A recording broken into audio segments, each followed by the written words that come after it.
Hey guys, welcome to another movie review. Today I'm talking about the new Disney and Pixar film Turning Red. This is a film that is a Disney Plus exclusive. As far as I know, I don't know if Disney has any plans on releasing it on like Blu-ray, DVD, or 4K or anything. I'm sure at some point they will because I know with Luca they did that too, and that was at one point a Disney Plus exclusive as well.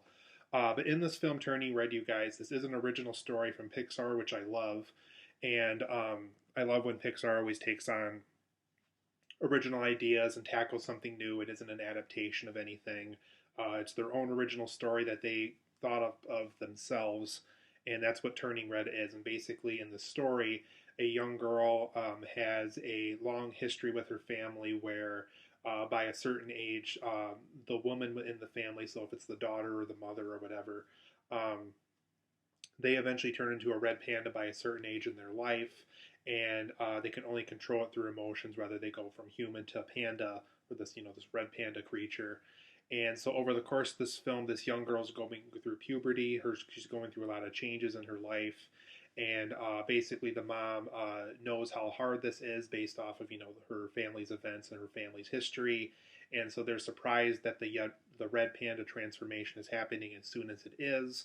And so while all this is happening, this young girl wants to be able to attend this concert with her friends of this band that her family does not approve of. And there's, like I said, she's going through puberty, so she's going through a lot of changes. A lot of people in school are making fun of her about all these things that she's going through.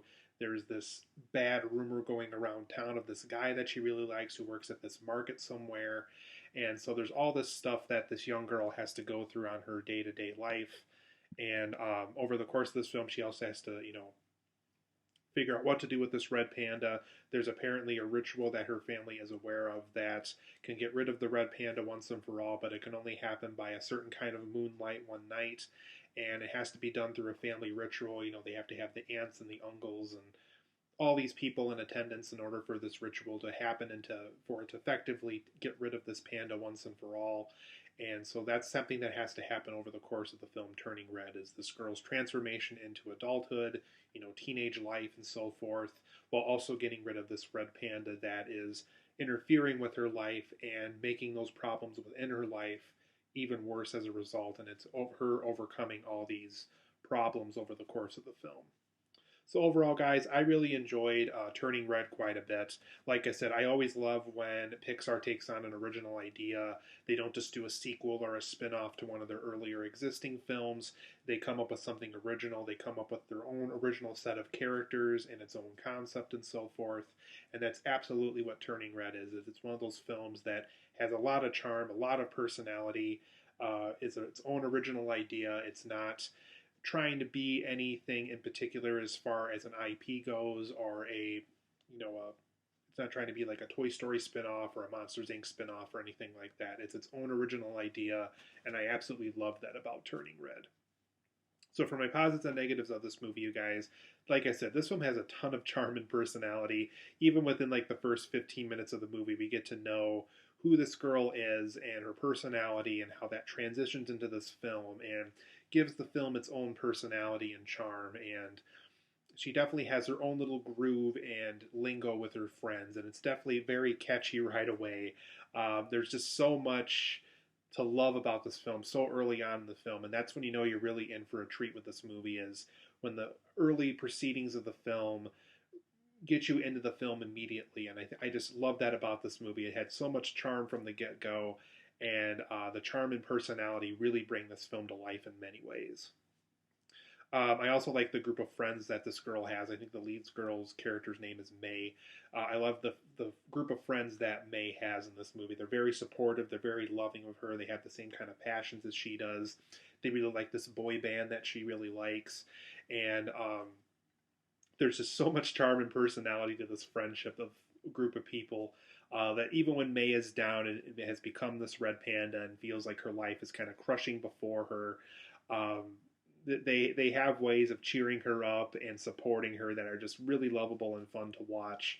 Every time they were a group of friends on screen, I was just always loved to see what these group of friends were going to do around each other.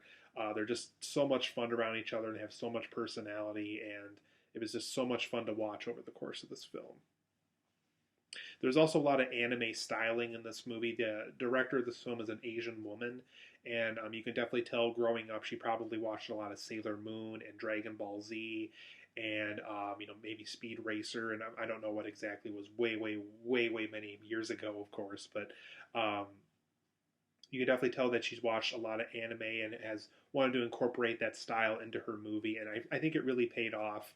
There's definitely, like I said, a lot of Sailor Moon in this as far as how the animation was done, how characters with passion were pursued, how characters who were scared or crying over something, how animes, shows, and movies portray that on screen in their animation, and so they definitely translated that into a Pixar film very well. It felt very smooth and very stylish, and I just love that they were going for a more anime-esque kind of a story instead of a realistic ground and reality film, kind of like what I know the movie The Good Dinosaur tried to have like realistic, photorealistic backgrounds and stuff, and I like the anime style that this film tries to pursue. It has a very nice appeal to it. There's a lot of culture and emotion during this runtime. There's just a lot of scenes where I like how they go back and tell you how the Red Panda kind of was incorporated into this family and how it kind of became a curse over time and so on. And also how there's a lot of emotion in this film, how this is something that affected the mom and the grandmother and so forth. It's been an ongoing Red Panda curse in the family.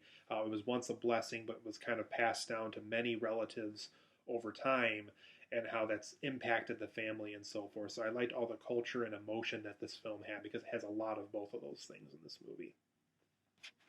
And I also like how original and mature of a Pixar tale this is.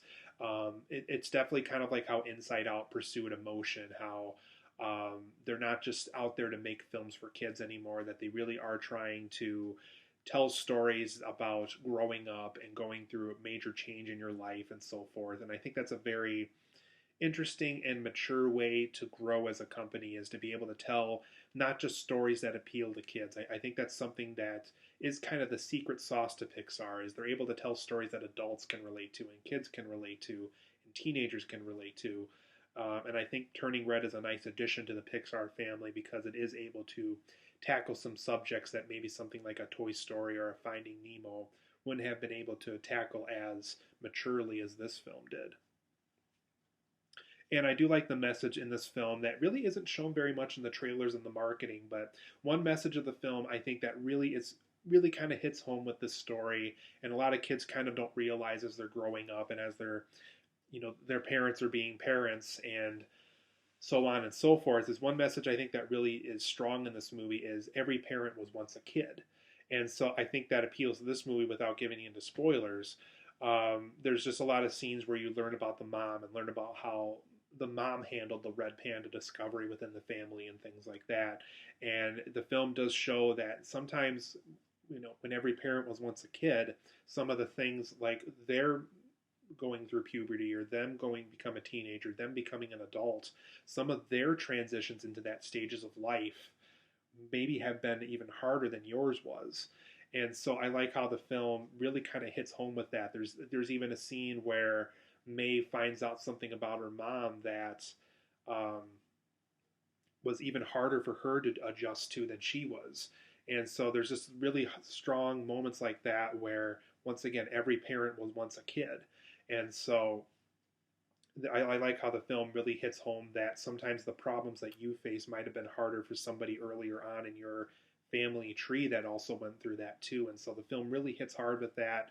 It hit hard that this was a hard transition for May to go through in her life, an even harder transition for earlier stages of life in her own family too. And it was just a really strong message that really hit home for me in all the right ways. And for my negatives of this movie, Turning Red, like I said, even though I love this movie, it has a lot of great things going for it. It's original. I liked how Pixar took on a more mature tale this time around.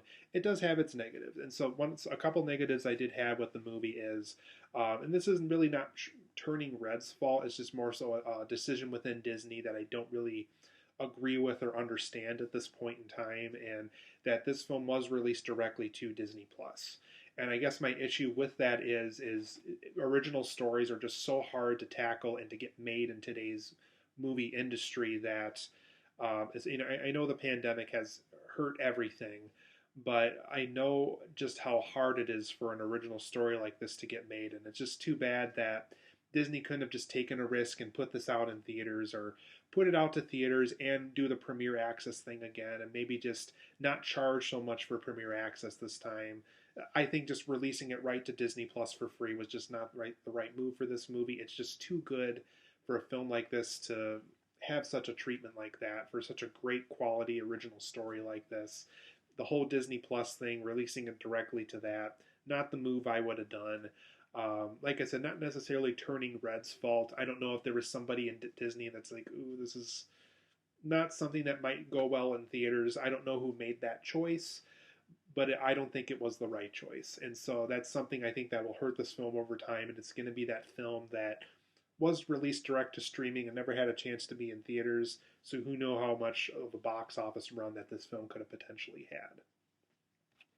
Another thing that, once again, wasn't really Turning Red's fault, I think something that did hurt the film a little bit for me was some of the clips that were shown in the trailer, whether it's the panda pushing the girl back into the bathroom stall, or May beatboxing with her friends before she becomes the Red Panda. That was not shown in this film as well, and it was shown in the trailers.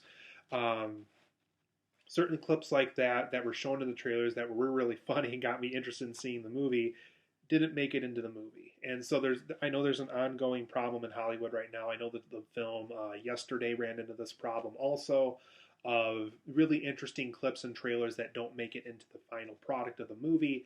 And so unfortunately Turning Red is one of those movies where not everything you saw in the trailer made it into the film. I don't know if they thought a tighter runtime would work better for this movie or not. But that is something that did hurt the film for me. Some of those things I really liked in the trailer didn't make it into the film for whatever reason. So I thought that was a little disappointing.